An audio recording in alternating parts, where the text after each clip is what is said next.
Yo guys, welcome back to the Uncle Sharma channel, Interisti of the world. How we doing? It's been an interesting day, It's a very interesting day, especially if you were on the Twitter sphere today. It was one of those days that was just crazy, funny. Everyone's making memes because today there was the big rumor that the Saudi investment fund is looking to invest into Inter or to buy a minority stake in Inter. So all the jokes about being Saudi and our owners being Saudi were flying around. Everyone changing their profile pictures to look like sheikhs. But it was just an interesting day. It was very, very funny, more like a wish you were there type of moment. But let me just cover the news with you guys because it is quite an interesting story. And I know I haven't really covered it on my channel because I don't like to cover things like this until I have the full story. And I've tried to stick to football stuff as well, but I've seen a few of you have asked me to cover this. So here we got the Sempre Inter article. Saudi fund PIF in talks with Suning over 30% stake at Inter, and this is their logo, pretty aggressive with two swords there. So they're looking to actually have a minority stake. A lot of people think they're trying to buy Inter fully, the 70% or 69% that Suning owns. But actually they're probably looking to buy out the 31% that Lion Rock own. Lion Rock are the investors, Hong Kong based investors, I believe, who bought 31% of Inter shares a couple of years back from Suning. They helped out in that moment just to bring some liquidity to the club. And I think they're quite closely related to Suning, so it was quite. I think it was a bit of an insider deal to help Suning, bring some funds into Italy. But now, Lion Rock are looking to sell. Suning obviously needs some liquidity to bring into the club, and they would prefer, rather than selling the club fully, they've said that they prefer, selling that minority stake and then seeing how the things develop with the government in China, which is the main issue. The Chinese government stopping Chinese foreign investment, especially in luxury products like football. And as you've seen, even the Chinese football now is kind of taking a back seat. And Suning themselves dissolved the Jiangsu Suning just last week, which was quite worrying for Inter fans. But it actually turns out it's quite a good thing for Inter, because that means the sole focus for now for Suning is on Inter. There's no other cost to look at, so they can just focus on Inter.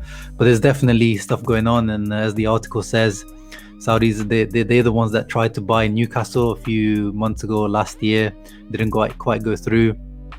The 30% that Inter looking to sell, they report it around 300 million, because they value the whole club, if you're looking to buy the whole club, around 900 million, something along those lines, which is what BC Partners are trying to do. BC Partners is the English investment fund that's trying to buy the whole pie from Suning. They're the ones that are apparently the front runners at the moment. But apparently this this Saudi investment fund are more interesting to Suning, because they don't want to sell the whole of Inter. As it says, if Suning would still prefer to find a way not to sell Inter.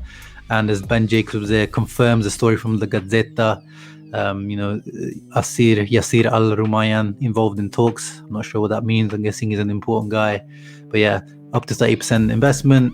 Highest valuation would be 300 million euros, 260 million pounds. Nothing agreed, but Suning may give an out not to sell. So yeah, depending on what Suning do, I probably would prefer something like this as well, because Suning want to wait out and see, if they wait a year, then the government might close those restrictions and they can invest in football again. So they're probably just trying to wait out this pandemic and trying to get a minority stake in. So we'll see how things develop, but I'll try to keep you guys updated with it, but only when it's like confirmed news. Nothing. I don't like to speak on rumors, but it'll be interesting to see if we get any Arab money. Are we sticking with the Chinese money, or it will be a combination of Arab and Chinese money? It's a pretty powerful combination there.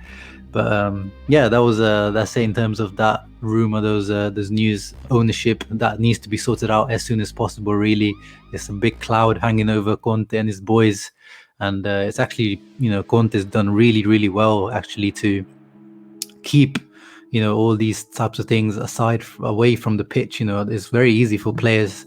Imagine you're an employee of your workplace and you don't know if you're going to get paid which is actually a real issue. The payments, the salary payments were delayed, and Inter just confirmed they paid the January wages now. But it's all agreed with the players. It's not like the players didn't know about this. But just obviously the media, makes it worse. But the players will be starting to look around if Suning's not looking to invest anymore, or if they're struggling to fund the club. So it is a big issue. It's nothing to be underestimated. But I've got faith in Suning to be able to handle this and come out with the right solution. But let's get into what we're here to talk about. The Inter Parma preview. Inter, we're sitting nicely right at the top of the table, 56 points, 4 points ahead of Milan, who are actually playing against Udinese right now. It's 0-0 at half-time. Hopefully Rodrigo De Paul and the gang can pull off at least a draw or something, just to keep them, give us a nice little buffer between us. We're the most informed team in the league right now, 20 points in the last 8 games. Our home record is the best. Our away record is the second best. Our attack still, as we've been saying since the start of the season, the best. Atalanta starting to catch up though. They've been scoring nicely, but now this is the one I'm most interested in. Inter catching up on the defensive numbers, only 4 behind or 4 ahead of Juventus. So and Juve looking pretty shaky. So I think we can catch up to them by the end of the season. In terms of the predicted lineup, what it is now. The dealio. It's not going to change much, as I've said. Now Conte's got his starting 11. It's going to struggle to change, especially now that we don't have Europe, Coppa Italia, things like that. 7 days to recover. Apart from this, there's this midweek one now with playing Parma and then Atalanta next week on Monday, I believe. So this is the only one where really Conte, if he's going to do a rotation, it would have been this one, but it looks like he's not, according to Sky Sport. Same back line. Brozovic, Barella, Eriksen midfield, Hakimi, Martinez, Lukaku and Perisic. But Martinez, a few reports I've read now are saying that it's a 50-50 between him and Alexis Sanchez right now, because as you may have read and you can see when the way he came on against the Genoa, Alexis Sanchez looked really good. The way he was playing, he even did a pass with his back. If you saw that 1-2 he did with Lukaku, that was so wavy. The player, and he did a few other flicks and tricks that you don't really see. I mean, you see him doing, but only sometimes, where he looked like he was in confidence, he was smiling. And Conte, after the match, confirmed that this is the best Alexis Sanchez he's seen in terms of his physical form and mentally since he's come to Inter, which is big praise, because he sees him every single day in training. But it's a shame that Lautaro now is in good form, so it's pretty difficult to take him out of the team. But I think we're playing tomorrow, Thursday night, 8:45 p.m. Italy time. I think this is a good chance to rotate with Sanchez. I think he deserves a chance. I was saying even before the Genoa match that I feel like he deserves some minutes. He's looking good, and he can offer something different, especially against a team like Parma, who similarly, to other small teams in Italy, kind of close themselves, go deep. Especially, we saw Parma last time when we played them. They defended really well. They were quite difficult to open up. So someone like Sanchez roaming in behind an informed Lukaku, with his dribbles, with his creative passing, with his dynamism, I think it would be a good choice. Interesting to see. But of course, I'm super happy Martinez still plays. Hakimi returning to the lineup, obviously was suspended last match, but Darmian didn't make us miss him at all. But it would be good to see Hakimi back, even though he probably wouldn't get as much space as he would like against this Parma team. But we'll see how things work out. Happy with everyone else, man. Eriksen, guaranteed starter, he's starter now. So happy for him. What a turnaround. This might be even a better turnaround than Brozovic and Spalletti, for me, because he literally looked like he was gone, that he was not part of Conte's plans at all. At least Brozovic back in the Spalletti days still used to make the team, at CAM, at centre mid. Sometimes he just didn't find the right position. But with Eriksen, it was just, he looked depressed himself. So what a turnaround. Credit to both him and Conte for making that work out. The one thing is that we keep talking about it, but it still hasn't happened, is the suspension risk of Bastoni, Brozovic, Barella, and now even Lukaku. So we've got 4 guys that could potentially, if they get a yellow card, miss out the Atalanta match. But as I've been saying, and Conte said it today in his press conference, it makes no sense to think about things like that, because at the end of the day, you play your best lineup. You think about the 3 points on that day. You don't think about the next match before you've even completed this, which I agree with. You gotta just take your chance. And our squad is good enough. Even if someone gets a yellow card, you shouldn't be crying just because you have to play Atalanta without Brozovic or Barella. Obviously it would help, but this team, especially in midfield, I'm happy. If Brozovic gets a yellow card, you got Eriksen can step in there, even Barella that can do a job there. Bastoni is the one that because if Kolarov has to step in there, is a bit worrying. But everyone else, obviously Lukaku as well. That would be a massive miss. So hopefully he gets subbed off around the 60 or 70 minute if we don't need to keep him on. But yeah, obviously happy with the lineup. Speaking on Eriksen, actually, just wanted to quickly touch on his last match against Genoa. He was the highest runner as well. He covered the most kilometers as well, which he probably can do all the time, but he just doesn't get 90 minutes most of the time. You can see his second was Brozovic, but I think he was subbed around the 70th or 75th minute or something like that. But yeah, good to see Christian Eriksen, man, just getting more and more involved, getting more and more the ball from his teammates, and hope that continues. I'm still looking for that goal or assist this match. I'm going to predict another. I tried to predict it last time, it didn't happen, but I'm going to predict a Christian Eriksen goal against Parma. Just need that little bit extra from him now that he's a stable part of the team. Parma's team, pretty average team, no particular standout players. 4-3-3 now that Roberto D'Aversa's back.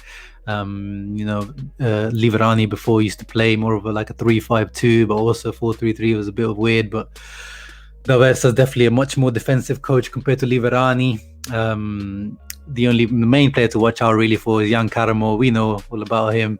He scored against us last season. You guys know the rule about ex-Inter players always come and flame us. And he scored last week as well, actually, against Spezia. It was a nice goal, cut him back onto his left foot. So he's coming in form against us. So definitely one to watch out for. And apparently I read today that we still have a first refusal option on Karamo. So if someone tries to buy him, apparently, Parma have to tell us and we have the right to, match that offer. But I don't see that really happening.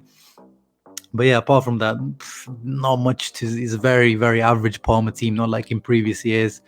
Gervinho's not there. Luckily, Gervinho, the guy who turns into prime Ronaldinho every time against us, he's injured for them. Cornelius is out. Graziano Pelle, Conte's boys, is out as well. Bobby English is out as well. For us, Stefano Sensi apparently, but I think he's recovered now, so he should be on the bench, Conte said. All the reports said, but we know that doesn't make much difference nowadays. Stefano Sensi is pretty much, not even part of the squad anymore. That's pretty much it in terms of Parma. Nothing to fear.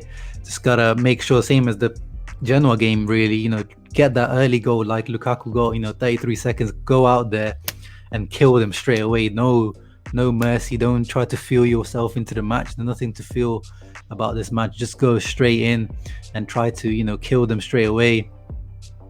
Parma are a team, we can see the average positions against Spezia in the last match. Look how compact they are in midfield. That 4-3-3, the midfield is almost like holding hands with each other. So there's a lot of space here around, so with the width to exploit, so with Hakimi and Perisic to exploit. But hopefully, you can see they keep a bit of a deeper line compared to Spezia. So probably Lukaku won't have all that space that Genoa left him behind. I'm not, the Italian teams should know now. You shouldn't play a high line or leave Lukaku 1v1 against your defenders. You're just going to get punished, or Lautaro as well. So I expect Parma to defend a little bit deeper. They are a bit of a bogey team, to be honest. Even Conte said in the press conference, ever since he's come, we've only beat them once, and last time round it was a 2-2 draw. So it's not a match to be underestimated. If you remember the last match, especially, we went 2-0 down. De Vrij played right centre back in that match, and that was the match where he was kind of exposed. We saw it is a difficult position to play. Skriniar took time to adapt to it. In that match, he was flamed by Gervinho. Both those goals were kind of De Vrij's fault.